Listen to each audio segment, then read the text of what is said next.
ఇప్పుడు బీఆర్ఎస్ పార్టీకి ఎన్నికలు జరిగితే బీఆర్ఎస్ పార్టీ గెలుస్తుందని ఒక వాదన బాగా బయట జరుగుతుంది.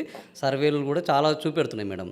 కానీ ఈ బీఆర్ఎస్ పార్టీ గెలిస్తే సీఎం ఎవరు అవుతారు అని కూడా ఒక చర్చ నడుస్తుంది. ఆల్రెడీ కేసీఆర్ గారు బయటికి రావట్లేదు.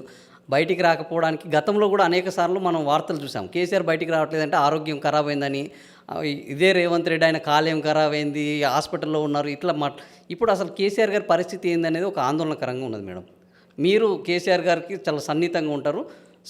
సారు యొక్క పరిస్థితి, ఆరోగ్య పరిస్థితి ఎలా ఉన్నది? కేసీఆర్ గారు చాలా ఆరోగ్యంగా ఉన్నారని మాకంటే ఆరోగ్యంగా ఉన్నారు. ఆయనకు ఎలాంటి ఇది లేదు. అంటే బయటికి వచ్చి అని అంటే ఎవరో బయటికి రావాలి, బయట వారిలాగా మేము అందరం కూడా కష్టపడుతున్నాం. పార్టీకి ఏ ఇబ్బంది వచ్చిన కార్యకర్తలు ఎప్పటికప్పుడు మాకు మంచి పిల్లర్స్ ఉన్నారు. కేటీఆర్ గారు, హరీష్ రావు గారు, ఎవరి స్థాయిలో వాళ్ళు మేము కష్టపడుతున్నాం. మాకు ప్రతి సూచన, ప్రతి సలహా ప్రతిరోజు కేసీఆర్ గారు మాట్లాడతారు. అవసరం ఉన్నప్పుడు పిలుచుకొని మాట్లాడతారు, ఫోన్లో మాట్లాడతారు. అవసరం ఉన్నప్పుడే వస్తారు వీళ్ళే.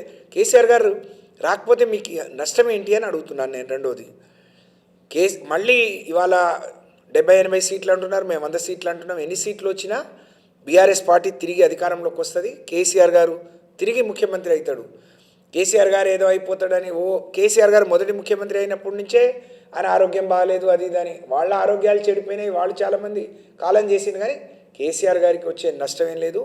ఆయన ఆరోగ్యంగా ఉన్నారు, చాలా రెట్టింపు ఉత్సాహంతో దృఢంగా ఉన్నారు. అన్ని విషయాలు గమనిస్తున్నారు. ప్రతిది ఇవాళ ఎవరేం మాట్లాడినా, ఎవరెక్కడ ఏం చేస్తున్నారో ప్రతిదీ వారికి తెలిసి జరుగుతుంది. కాబట్టి దాని గురించి ఎవరికి రంది అవసరం లేదు. ప్రజల ఆశీస్సులు, ప్రజల దీవెనలతోని తిరిగి వారు ఇంకా మరింత ఆరోగ్యంగా, మరింత సమర్థవంతంగా ఈ రాష్ట్రాన్ని ఏలుతారు. మళ్ళీ తిరిగి మా సంక్షేమ కార్యక్రమాలు విజయవంతంగా ప్రజల దగ్గరికి వెళ్తాయి. సో మీరు చెప్పులు వేసుకునే కాలం దగ్గరలోనే ఉన్నది. నేను అది మర్చిపోయాను. నేను చెప్పులు వేసుకోవడం కంటే కేసీఆర్ మళ్ళీ ముఖ్యమంత్రి కావాలనేదే నా సంకల్పం. కేసీఆర్ ద్వారా చాలా మంది లబ్ధి పొందారు మేడం.